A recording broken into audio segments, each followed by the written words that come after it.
ये घटना हरियाणा के एक छोटे से गांव में हुई, जिसमें एक लड़की 14 साल की होती है और उस लड़की को 14 साल की उम्र में ही बहुत सारे लड़कों से प्यार हो जाता है। लेकिन उस मोहब्बत का अंजाम सुनकर आप दंग रह जाओगे। इस दिल दहला देने वाली घटना ने पूरे हरियाणा को सोचने पर मजबूर कर दिया था। तो आइए जानते हैं उस लड़की की मोहब्बत और उसके खौफनाक अंजाम के बारे में। कहानी है हरियाणा की। हरियाणा के सोनीपत में एक थाना लगता है, राई थाना, और ये कहानी इसी राई थाने की है। और गांव का नाम मैं आपको क्यों नहीं बता रहा, उसके पीछे भी एक वजह है।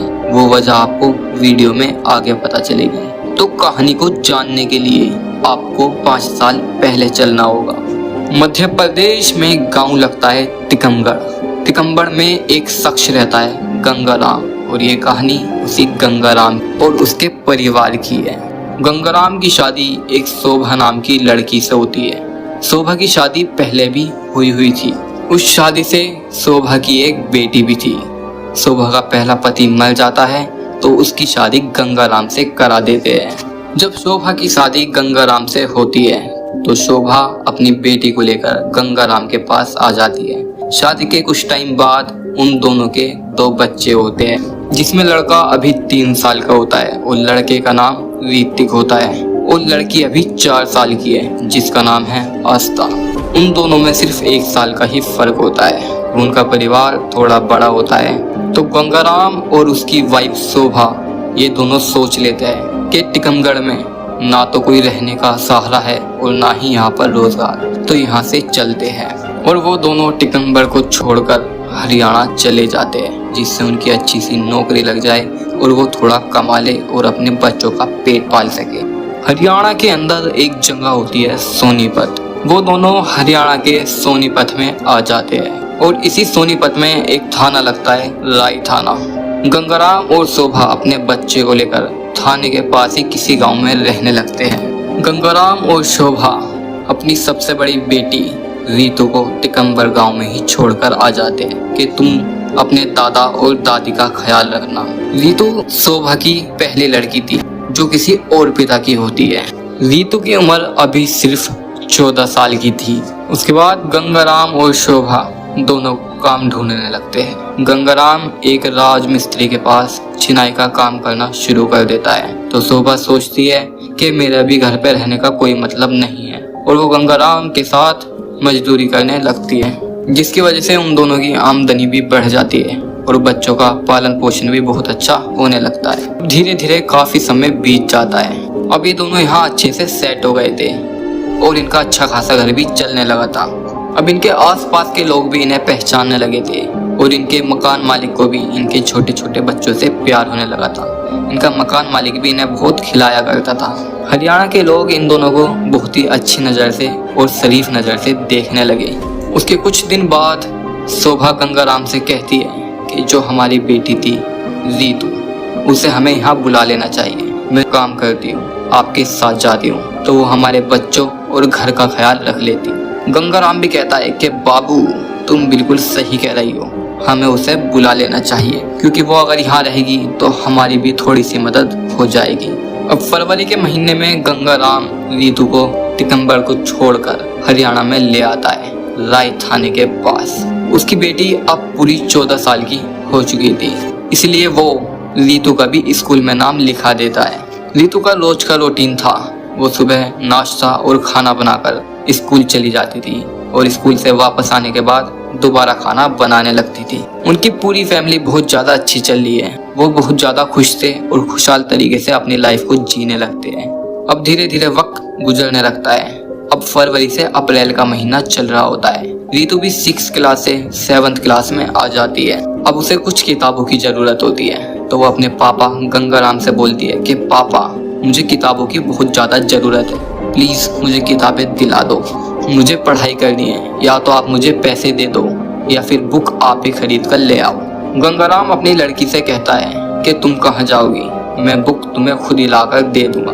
उसके बाद गंगाराम और शोभा दोनों काम के लिए निकल जाते हैं। कुछ देर बाद शोभा का काम खत्म हो जाता है, लेकिन गंगाराम का काम अभी चल ही रहा होता है। तो शोभा गंगाराम से कहती है कि बाबू मुझे पैसे दे दो, मैं रीतू की बुक और किताब ले आऊंगी। गंगाराम भी उसे पैसे दे देता है और शोभा अपने घर आती है। वो देखती है कि उसके छोटे छोटे दोनों बच्चे हैं, लेकिन रीतू वहाँ नहीं है। उसके बाद शोभा छत पर जाती है। वो जब ऊपर आकर देखती है तो उसकी ना चाहते हुए भी चीखें निकल जाती है और वो बहुत जोर जोर से चिल्लाने लगती है। जो उस टाइम शोभा ने देखा था, शायद कोई और भी देखता तो उसकी भी चीखें निकल जाती, क्योंकि वो बहुत ही खौफनाक मंजर था। चीखें सुनते ही मकान मालिक बहुत ही तेज भागकर छत पर आता है और वो जब छत पर देखता है तो उसके भी पैरों के नीचे से जमीन निकल जाती है। आसपास के पड़ोसी भी बहुत जल्दी आकर घर के अंदर इकट्ठा हो जाते हैं। दरअसल जो छत पर नीतू पड़ी थी वो औंधे मुंह और बहुत ही बुरी तरीके से बेहोश होकर गिरी पड़ी थी। तो तभी मोहल्ले वाले सभी लोग नीतू को उठाकर पास के ही एक हॉस्पिटल में ले जाते। तो जो हॉस्पिटल का डॉक्टर होता है वो बताता है कि नीतू इस दुनिया में नहीं रही, वो इस दुनिया को छोड़कर जा चुकी है। शोभा को ये सुनकर बहुत ज़्यादा रोना आता है और वो वहीं पर बहुत ज़्यादा फूट कर रोने लगती है कि हाय मेरा बच्चा, हाय मेरा बच्चा, हाय मेरा बच्चा। उसको तो खुद समझ में नहीं आ रहा था कि मेरी अच्छी खासी लड़की अचानक से कैसे मर गई, उसके साथ क्या हुआ। जैसे ही ये बात गंगाराम को पता चलती है तो गंगाराम राजमिस्त्री का काम छोड़कर भगा हॉस्पिटल में आता है और वो जब शोभा को रोते हुए देखता है तो वो भी उसके गले लगकर रोने लगता है। इसी बीच कोई आदमी पुलिस पर कॉल कर देता है। अब जो राय थाना था वहाँ के ही पुलिस वाले अस्पताल में पहुँच जाते हैं। पुलिस वाले वहाँ के ही डॉक्टर से बोलते हैं कि इस लड़की को क्या हुआ। तो डॉक्टर बताता है कि इस लड़की को मेरे पास लाया गया और इसके घर वालों ने और मोहल्ले वालों ने बताया कि ये छत पर बेहोश पड़ी थी। जैसे ही हमने इसे चेक करा तो ये मरी हुई थी। तो पुलिस वाले उसके माता पिता के पास जाते हैं और उनसे पूछताछ करने लगते हैं, लेकिन ना तो शोभा उस हाल में थी कि वो पुलिस वालों का जवाब दे सके और ना ही गंगाराम। दोनों बहुत फूट कर रो रहे थे। तो पुलिस वाले उनसे दोबारा पूछने लगते हैं और बोलते हैं कि या तो तुम हमें बता दो कि क्या क्या हुआ है या फिर हम खुद ही कार्रवाई करेंगे और पता लगा लेंगे। तो गंगाराम और उसकी बीवी शोभा पुलिस वालों से बताते हैं कि हमें कोई कार्रवाई नहीं करानी, हम दोनों मजदूर हैं और अगर हमने कार्रवाई कराई तो हमें बार थाने के चक्कर काटने पड़ेंगे, जिसकी वजह से हमारे छोटे छोटे बच्चे भूखे रहने लगेंगे और हमें भी काफी दिक्कत होगी। जिसको जाना था वो तो चला गया। तो पुलिस वाले भी बोलते हैं कि आप बात सही बोल रहे हो, लेकिन अगर आपको कोई कार्रवाई नहीं करानी तो आप हमें लिखित में दो कि ना तो लड़की का कुछ पोस्टमार्टम होगा और ना ही हमें कार्रवाई करानी। गंगाराम पुलिस को लिखित में ये सब चीजें दे देता है। उसके बाद टाइम आता है लाश को ले जाने का। तभी वहाँ बैठा एक डॉक्टर लाश को देखता है और उसे देखकर ऐसा लगता है कि नीतू का मर्डर हुआ है और शायद मर्डर से पहले उस लड़की का रेप भी हुआ है। ये सारी बात डॉक्टर पुलिस को बताती है। पुलिस भी ये समझ जाती है कि ये मामला जितना सिंपल दिख रहा है इतना सिंपल है नहीं। डॉक्टर पुलिस वालों से कहता है कि ये मामला मर्डर का है और मैं अपने एक्सपीरियंस से कह सकता हूँ कि इस लड़की का रेप भी हुआ है, क्योंकि लड़की के कपड़े भी बहुत ज़्यादा बिगड़े हुए हैं। डॉक्टर बता ही रहा होता है तभी वहाँ मीडिया आ जाती है और लाइव चला देती है। जितने भी न्यूज़ चैनल होते हैं वो सब यही बात अलग अलग तरीके से बता रहे होते हैं। मीडिया को भी इस बात का पता चल जाता है कि ये मामला रेप और मर्डर का है, ये कोई आम मौत नहीं है। और मीडिया वाले इस बात को और भी बड़ा चढ़ाकर बताने लग जाते हैं। अब पुलिस वाले भी समझ जाते हैं कि अगर हमने इस केस को यहीं बंद कर दिया तो आने वाले टाइम पर हम सबको बहुत ही ज्यादा परेशानी और दिक्कत होने वाली है। और पुलिस वाले कहते हैं कि इसकी फैमिली चाहे कितना भी मने करे, चाहे वो कितना भी बोले कि कार्रवाई मत करो, लेकिन हम इस पर कार्रवाई जरूर करेंगे। और वो रीतू की लाश को अपने अंडर ले लेती है। उसके बाद पुलिस वाले लाश का पोस्टमार्टम कराते हैं। पोस्टमार्टम सुबह 30 बजे होता है और उसकी रिपोर्ट रात को 1 बजे तक आ जाती है। डॉक्टर पुलिस को पोस्टमार्टम की रिपोर्ट दिखाते हैं, जिससे हमें साफ साफ पता चल जाता है कि लड़की का मर्डर ही हुआ है और वो मर्डर लड़की का गला दबाकर किया गया था। लेकिन उसमें रेप से रिलेटेड कुछ नहीं आता। अब ये मामला जैसे ही एक सिंपल केस से सीधा मर्डर तक पहुंचा तो रीतू के घर वालों से पूछताछ की गई तो उसके परिवार वाले ये बोलते हैं कि सर हमें कुछ नहीं पता, ना तो हम उसके बारे में कुछ जानते थे और ना ही हम यहाँ पर ज्यादा पुराने हैं, इसीलिए वो पुलिस वालों के जवाब नहीं दे पाते। उसके बाद पुलिस मकान मालिक के पास जाती है और उससे पूछती है कि क्या यहाँ कोई आया था, तो मकान मालिक पुलिस से बताता है कि नहीं, यहाँ उसके घर वालों के अलावा कोई नहीं आया जाया करता था। जब मकान मालिक ये बयान पुलिस वालों को देता है तो पुलिस वालों को उसके घर वालों पर बहुत ज्यादा शक होता है, क्योंकि वो दोनों कार्रवाई के लिए भी मना कर रहे थे और उनके अलावा कोई घर आता जाता भी नहीं था। उसके बाद पुलिस गंगाराम और शोभा को गिरफ्तार कर लेती है और बहुत ज्यादा मारती है और पूछती है, बोल तूने अपनी बेटी का मर्डर क्यों करा। उसके बाद गंगाराम और शोभा अपना गुनाह कबूल कर लेते हैं और पुलिस वालों को बताते हैं कि हमने ऐसा क्यों करा। उसके लिए आपको गंगाराम और शोभा की कहानी सुननी होगी और कहानी कुछ इस प्रकार की होगी जिसको सुनकर आपके रोंगटे खड़े हो जाएंगे। तो चलते हैं गंगाराम और शोभा की कहानी में। दरअसल जो रीतू थी उसके पिता की मौत पहले ही हो गई थी। गंगाराम और शोभा उसे टिकमगढ़ में उसके सौतेले दादा दादी के पास छोड़कर आ गए थे। रीतू जब मध्य प्रदेश के टिकमगढ़ में थी तब उसे छठी क्लास में एक लड़के से प्यार हो जाता है।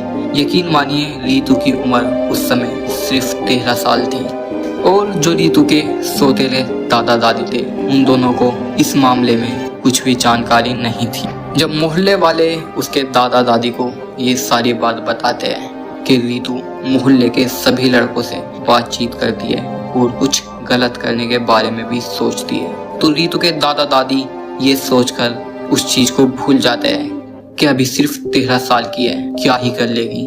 उसके बाद जब रीतू को सोनीपत बुलाया गया, रीतू हरियाणा में आने के बाद भी अपने उन पुराने बॉयफ्रेंड से बात करती थी, क्योंकि गंगाराम और शोभा दोनों सुबह काम पर चले जाते थे, इसलिए रीतू सुबह से शाम तक अपने ही उन यारों से बात करती रहती थी। एक दिन धोखे से शोभा रीतू को देख लेती है कि रीतू किसी से कॉल पर बात कर रही है। जब रीतू को पता चलता है कि शोभा ने उसे देख लिया तो वो एकदम जल्दी से मोबाइल को छुपा देती है। शोभा सोचती है कि रीतू सिर्फ अभी 13 साल की है और वो अभी 6 क्लास में और अभी से ही इतना ज़्यादा बिगड़ रही है, तो शोभा रीतू को बेल्ट से बहुत ज़्यादा मारती है। शोभा रीतू को पीटते और मारते हुए उसे समझाती है कि बेटा थोड़ी अकल ले, तेरी उम्र अभी ये सब करने की नहीं है, तू थोड़ी बड़ी हो जा, उसके बाद हम तेरी जल्द से जल्द शादी करा देंगे। नीतू भी अपनी माँ के पिटाई के डर से बोलती है कि माँ मैं अब किसी से भी बात नहीं करूँगी।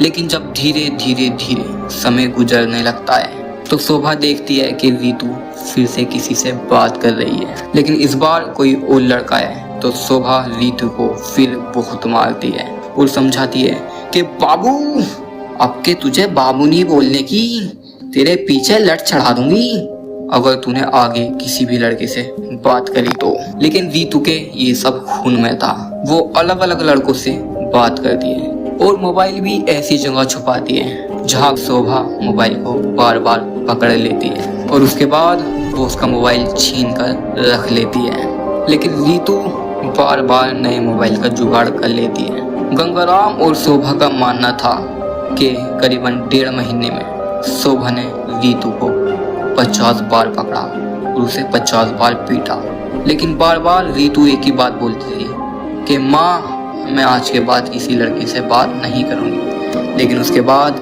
भी वो नए लड़के को पटाती और उससे बात करा करती। अब जब शोभा को लगता है कि ये बात संभालनी मेरे बस में नहीं है तो वो ये बात गंगाराम को बताता है। ये बात सुनते ही गंगाराम की खून में आग लग जाती है और वो तुरंत नीतू के पास जाता है। उसके बाद वो नीतू को बहुत ज़्यादा डांटता है और गुस्सा करता है और गुस्से में बोलता है कि अगर तूने कुछ भी काम आगे से ऐसा करा तो मैं तुझे जान से मार दूंगा। उसके बाद तुरंत रीतू जवाब देती है कि तुम कौन होते हो मुझे समझाने या फिर डांटने वाले, मेरे जो असली पापा थे वे मर गए, इसलिए तुम मेरे से बहस मत करो। मुझे जो करना होगा मैं वो करूँगी, मुझे जिसके साथ रहना होगा मैं उसके साथ रहूँगी। और तमाम तरह की जलील बातें बोलने लगती है।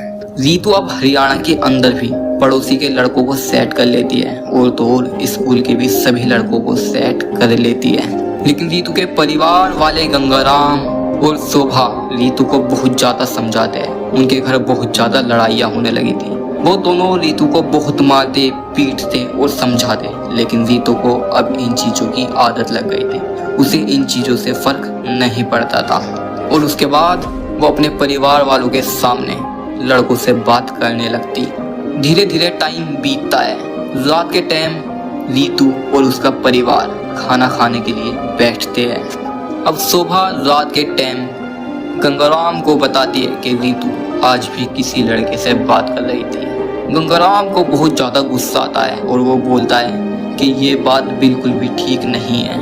मैं लास्ट टाइम बोल रहा हूँ, तू ऐसा करना छोड़ दे। रीतू अपने पिता गंगाराम को तुरंत पलटकर जवाब देती है कि मैं ऐसे ही रहूँगी और नए नए यार भी बनाती रहूँगी। तुम्हारा कोई हक नहीं है कि तुम मुझे कुछ भी बोलो, और अगर आप मुझे ज़्यादा परेशान करोगे तो मैं किसी लड़के के साथ भाग जाऊँगी, जिसकी वजह से आपकी बहुत ज़्यादा बदनामी भी होगी। उसके बाद रीतू वहाँ से खड़ी होकर अंदर कमरे में चली जाती है और कमरे का गेट लगा लेती है। के बाद वो अपने परिवार वालों के सामने ही एक लड़के से कॉल पर बात करने लगती है। अब शोभा और गंगाराम को लगने लगा था कि ये हमारे हाथ से निकल गई है। हालांकि शोभा तो इतना भी सोच लेती है कि अगर ये जिंदा रहेगी तो हमारी बहुत ज़्यादा बदनामी कराएगी, जिसकी वजह से हम समाज में निकलने के लायक भी नहीं रहेंगे। उसके बाद गंगाराम और शोभा अपनी लड़की के मर्डर का प्लान बनाते हैं। उसके बाद जब सुबह होती है तो गंगाराम और शोभा दोनों रीतू के कमरे में जाते हैं। गंगाराम रीतू के हाथ पकड़ लेता है और शोभा रीतू की छाती पर बैठ जाती है और उसका गला दबा देती है, जिसकी वजह से रीतू की बड़ी बेरहमी से मृत्यु हो जाती है। उसका कत्ल होने के बाद उसके परिवार वाले रीतू के शरीर को ऊपर छत पर जाकर छोड़कर काम पर चले जाते हैं। जब सुबह शोभा और गंगाराम काम के लिए निकलते हैं तो उसके मोहल्ले वाले और मकान मालिक उन्हें जाते हुए देख लेता है, लेकिन उनका रूटीन सेम ऐसा था जैसा रोज रहता था। तो जब वो दोनों काम पर चले जाते हैं, दोपहर होने के बाद शोभा गंगाराम से थोड़ी तेज आवाज में बोलती है कि मुझे रीतू के लिए बुक लानी है, जिससे सारे मिस्त्री ये बात सुन सके और सभी मिस्त्री को पता चल जाए कि शोभा तो अपनी बेटी को किताबें दिलाने के लिए घर गई है। उसके बाद शोभा घर जाती है और सेम उसी तरीके से चीखने चिल्लाने का नाटक करने लगती है और सेम उसी तरीके से हॉस्पिटल में भी नाटक करते हैं। एक बार को तो पुलिस वाले भी उसके नाटक पर भरोसा कर लेते हैं, क्योंकि वो दोनों बहुत ही ज़्यादा बेरहमी से रो रहे थे। लेकिन फिलहाल रीतू का परिवार जेल में था और अब ये केस कोर्ट में जाएगा और कहानी इसी के साथ समाप्त हो जाती है। तो गाइस, आपके हिसाब से क्या रीतू के परिवार वालों ने उसके साथ गलत किया? रीतू अभी नाबालिग थी, तो क्या कोई और तरीका नहीं था जिससे वो रीतू को इस चीज़ से बाहर निकाल सके? तो दोस्तों, अगर आपको वीडियो अच्छी लगी हो तो प्लीज़ हमारे वीडियो को लाइक कर देना, और अगर आप हमारे चैनल पर पहली बार आए हो या फिर आपने हमारे चैनल को अभी तक सब्सक्राइब नहीं करा तो प्लीज़ हमारे चैनल को भी सब्सक्राइब कर देना। मिलते हैं हम अपनी अगली वीडियो में, तब तक के लिए नमस्कार।